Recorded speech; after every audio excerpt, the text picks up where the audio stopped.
हमारे यहाँ से दो बच्चों का बहुत ही एक्स्ट्रा परफॉर्मेंस रहा है। उसमें पहला नंबर है अनिका अग्रवाल विद 94.6%। जसप्रीत सिंह 91.6%। तो ये हम लोग के बहुत बड़ा इंस्पिरेशन है, ये लोग है ना। इन लोगों ने प्रॉपर मेहनत किया और मेहनत के दम पे ही ये आज इसको अचीव कर पाए। तो थोड़ा तुम भी अपना बताओ, थोड़ा सा मोटिवेशन कैसे काम किए, थोड़ा सा वीडियो में पता चलेगा कि पढ़ाई का क्या इंपॉर्टेंस है। और थोड़ा अपना एक्सपीरियंस शेयर करो सबके साथ। आगे बैठ के वीडियो बना दो ना यहाँ से, उसको बोलते हो। सबके लिए तो बहुत ज़्यादा ही प्रेशर हो जाता है साइंस लेने के बाद सबसे ज़्यादा। बट अगर तुम्हारे पास सही टीचर्स है तो उतना प्रेशर नहीं रहता है। तो बेसिकली 11-12 में यही फोकस करना चाहिए कि कैसे कंसिस्टेंट रहे बेसिकली, और कंसेप्ट पे ज़्यादा फोकस करना चाहिए। और ये सबसे ज़्यादा ज़रूरी है रिविजन। एटलीस्ट जो भी क्लास में पढ़ो 1 घंटा नहीं तो आधा 30 मिनट के घर जाके बस उसको एक बार देख लेने से वो माइंड में रह जाता है। उसी से फिर तुम्हारा जो नेक्स्ट क्लासेस वगैरह होते हैं या न्यूमेरिकल्स होते हैं उससे बहुत अच्छे से तुम्हारे से सॉल्व हो जाएगा। और यही है कि चीज़ें टफ नहीं है, इट्स जस्ट योर माइंडसेट कि कैसे क्या करना है भाई। और अगर तुम्हारा कंसिस्टेंट तुम स्टार्टिंग से थोड़ा थोड़ा भी पढ़ती रहोगे ना तो एंड में जब वो प्रेशर क्रिएट हो जाता है उस समय भी फिर तुम ज़्यादा पढ़ के भी अच्छे नंबर ले आओगे। तो दैट इज़ द थिंग कि कंसिस्टेंट रहना इज़ वेरी इंपॉर्टेंट। और प्लस टीचर्स का सुनना बहुत ज़रूरी है। और छोटा से छोटा भी डाउट रहे तो क्लियर करना बहुत ज़्यादा ज़रूरी है, क्योंकि एक छोटा सा डाउट भी रह जाता है ना वो बाद में इतना दिक्कत करता है। तो शर्माना नहीं है डाउट क्लियर करने में, बस यही बोलेंगे। और एक बहुत फेमस कोट कर सकते हैं, जैसे एक हम जो कॉमन पैटर्न देखते हैं ना कि बच्चे टॉपिक पढ़ते तो हैं बट नोट्स शॉर्ट नोट्स नहीं बनाते हैं। तो थोड़ा सा यहाँ पे तुम बताओ अनिका कि शॉर्ट नोट्स का कितना बड़ा रोल है, टुवर्ड्स द एंड क्या दिक्कत आती है। तो आई थिंक वो ये तो शॉर्ट नोट्स वाला तो मेरा सबसे बड़ा दिक्कत था, क्योंकि फिजिक्स इतना वास्ट है और ऑब्वियसली आप 10 दिन पहले भी जितना नोट्स है तुम्हारे पास एटलीस्ट 2 कॉपीज बन जाती है नोट्स की, और 10 दिन में या 5 दिन में वो रिवाइज करना इज इम्पॉसिबल। तो इट्स वेरी इंपॉर्टेंट कि कोई भी चीज़ का सिनॉप्सिस या समरी या शॉर्ट नोट्स बनाना, तो उससे क्या होता है ना कि 1 दिन पहले 5 दिन पहले तुम हर एक चैप्टर को अच्छे से रिव्यू कर पाओगे। And because it's made in your handwriting, your understanding, so it gets very easy for you to digest that thing. तो यही है कि शॉर्ट नोट्स बनाने से क्या हो जाता है कि तुम्हारा रिविजन बहुत रैपिड होता है, और एट द एंड मोमेंट जब तुम्हारा एग्जाम होता है तो फिर तुमको कोई डाउट्स नहीं रहता। बहुत जरूरी है शॉर्ट नोट्स बनाना, क्योंकि इतना कंसेप्ट रहता है और अगर पहले से वो नहीं किया रहता तो फिर बहुत दिक्कत होता है। मेरा भी जो प्री बोर्ड्स था उसमें मेरा मार्क्स थोड़ा कम आया था, इट वॉज ओनली बिकॉज मैंने शॉर्ट नोट्स नहीं बनाया था। और फिर जब मेरा बोर्ड आने लगा तो फिर मेरे पास पूरा टाइम था, तो जनवरी में मैं बैठ के फिजिक्स का शॉर्ट नोट्स वगैरह, मैथ्स का फॉर्मूला वगैरह लिख के, और केमिस्ट्री में ऑर्गेनिक जितना भी है सबका एक रिएक्शन शीट बना के फिर याद किया था। तो उससे बहुत ज़्यादा हेल्प मिला था बोर्ड्स में भी, क्योंकि जो भी तुमने 12th में थ्रू आउट पढ़ा है वही सब पूछा जाता है बोर्ड्स में। तो इट्स वेरी इंपॉर्टेंट कि छोटा छोटा लिखते रहने से फिर it gets easier for you to understand at the end. तो वही बहुत इंपॉर्टेंट है। अच्छा अनिका, से मॉक टेस्ट का बहुत बड़ा रोल होता है।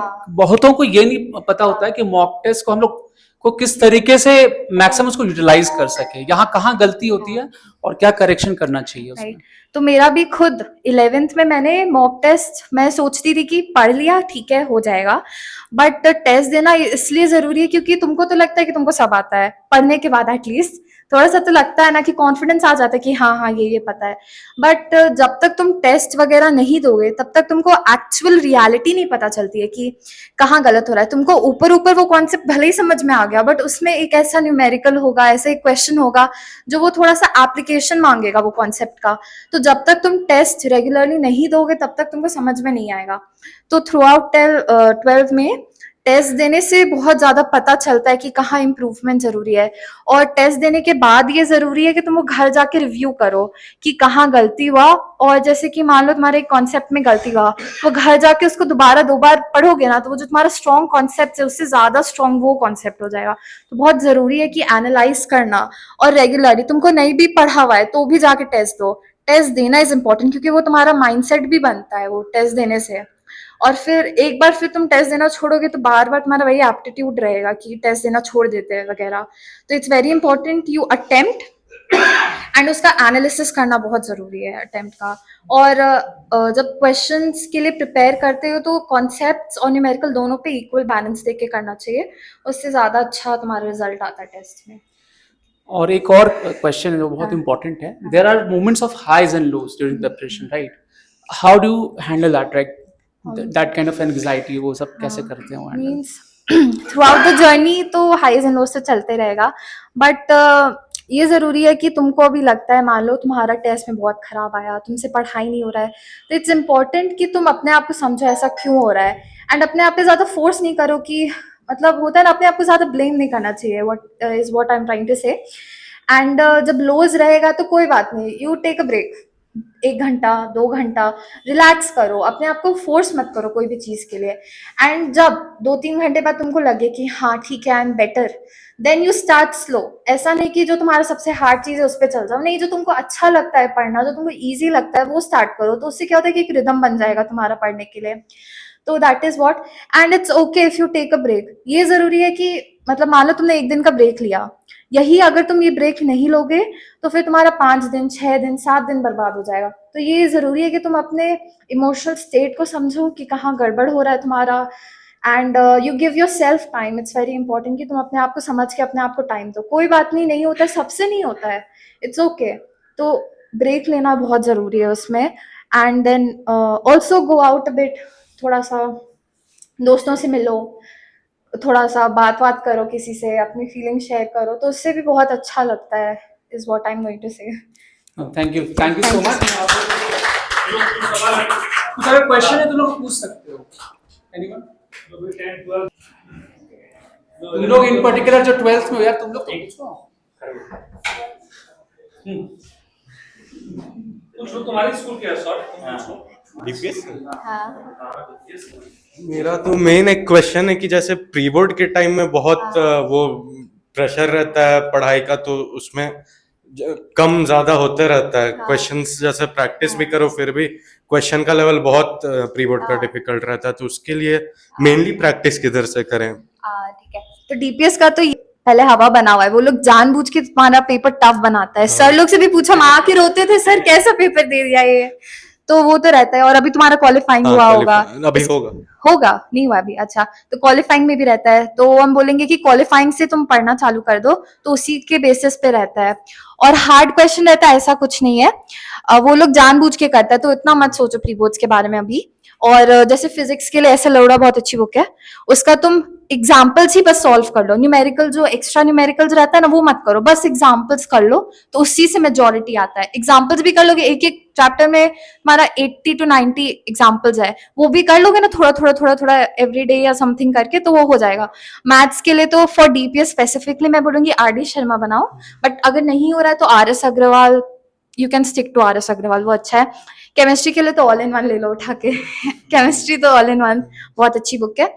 और फिजिकल के लिए जो सर सजेस्ट किए थे कॉम्प्रीहेंसिव, वो बहुत अच्छा है। कॉम्प्रीहेंसिव और ऑल इन वन तुम्हारे रिवीजन के लिए, और कॉम्प्रीहेंसिव से तुम वो बना सकते हो नॉर्मल। कॉम्प्रीहेंसिव का ऑर्गेनिक बहुत अच्छा है, ऑर्गेनिक और फिजिकल, तो कॉम्प्रीहेंसिव और ऑल इन वन, उससे हो जाएगा। और प्लीज डिफिकल्टी पे मत जाओ, नहीं भी अच्छा नंबर आएगा ना प्री बोर्ड्स में, तो बोर्ड्स में अच्छा हो जाएगा। जान में वो प्री बोर्ड्स जानबूझ के हार्ड बनाता है स्कूल, डिमोरलाइज करने के लिए, कोई बात नहीं, हो Thank you. जाएगा। और किसी का कोई क्वेश्चन? पूछना चाह रहा था 10 से भी पूछ सकते इधर से भी पीछे और पूछ सकते हो, 9 तक वाले पूछ सकते हो। वैसे तो थोड़ा सा अपना पुराना एकेडमिक बैकग्राउंड बताओ, ठीक है। क्या था तुम्हारे स्कूल का कुछ लोग? ठीक है, तो क्लास 8 तक मैं आईसीएससी स्कूल में थी, लॉरेटो कॉन्वेंट, मैंने वहां से किया है। और फिर 9-10 मैंने स्विच करके कैरली सीबीएसई किया। मेरे को क्लास 10th में 97.2% आया था, CBSE board. And then 11-12 I done from DPS Ranchi, so that is my academic background basically. So I'm both from an ICSE and CBSE background, so any का श्योर नहीं पूछना चाहते? आप पूछो। ये क्या मतलब हेजिटेट क्यों कर रहे हो भाई?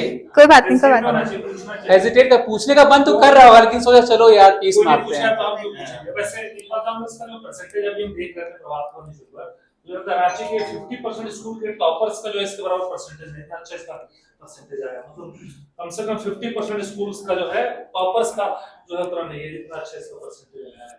एक बहुत बड़ा अचीवमेंट है इसके लिए भी और हम लोग के लिए भी, और इनका एक्सपीरियंस लेना वो बहुत जरूरी है आप लोगों को। हाँ, ऐसे जैसे हम भी वहां बैठते थे लास्ट ईयर तक, तो हमको भी पता है कि मन तो एकदम नहीं करता क्वेश्चन पूछने का कि मेरे ऊपर फोकस आ जाएगा, बट जरूरी होता है पूछना।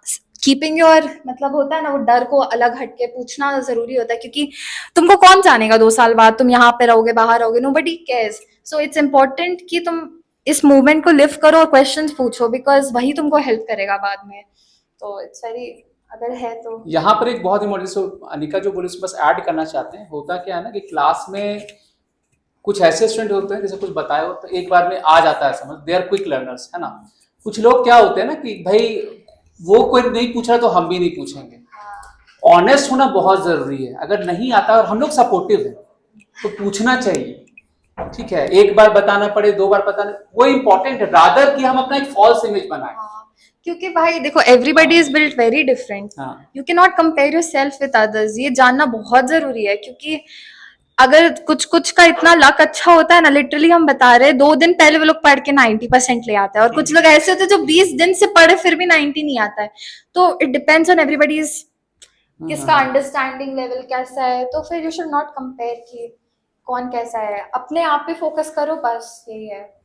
और ऑनेस्ट रहना है, हाँ, सबसे इम्पोर्टेंट, राइट। ठीक है, और कोई क्वेश्चन? इसके लिए थोड़ा बता देंगे वो कैसे हाँ। हमारे पूछ लेते हैं सर। हाँ। अच्छा, इनका एक चीज़ बता दो कि मैथमेटिक्स जैसे हम लोग यूजुअली जानते हैं कि थोड़ा सा टफ होता है कंपेयर टू अदर सब्जेक्ट, हाँ। तो बच्चों को कैसे प्रैक्टिस करनी चाहिए सो दैट इतना अच्छा जो आप अचीव किए हैं वैसा रिजल्ट उनका है, और आपने कैसे किया है वो सारी चीज़ आप बता दो उनको। मैथमेटिक्स हाँ। में तो सबसे बड़ा, पर्टिकुलरली स्पीकिंग 11-12 में मैथमेटिक्स बहुत बड़ा सरदर्द बन जाता है। 12th का तो कैलकुलस दिमाग ही खा जाता है, और 11th में भी थोड़ा टफ तो रहता ही है। बट हमको लगता है कि मतलब जैसे होता है जो क्लास में पढ़ाया जाता है ना, उसको समझना बहुत जरूरी है मैथ्स के लिए, क्योंकि एक बार जो क्लास में पढ़ाए वो समझ जाओगे ना, तो फिर तुम्हारे से क्वेश्चंस वगैरह बनने लगेंगे। और ये जरूरी कि जैसे सर पढ़ाए क्लास में, जो सब्जेक्ट जो टॉपिक चल रहा है क्लास में, उसको तुम अगर तुरंत घर जाके बना लोगे ना, तो वो बहुत इजीली बन जाता है।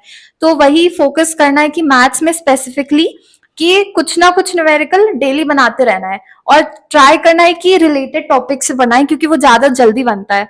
तो जैसे मान लीजिए कि अगर सर ने तुमको अभी डिफरेंशियल इक्वेशन पढ़ाया यहाँ पे मैथ्स में, तो घर जाके उसी का न्यूमेरिकल्स ट्राई करने से वो ज्यादा इजीली बनता है मैथ्स।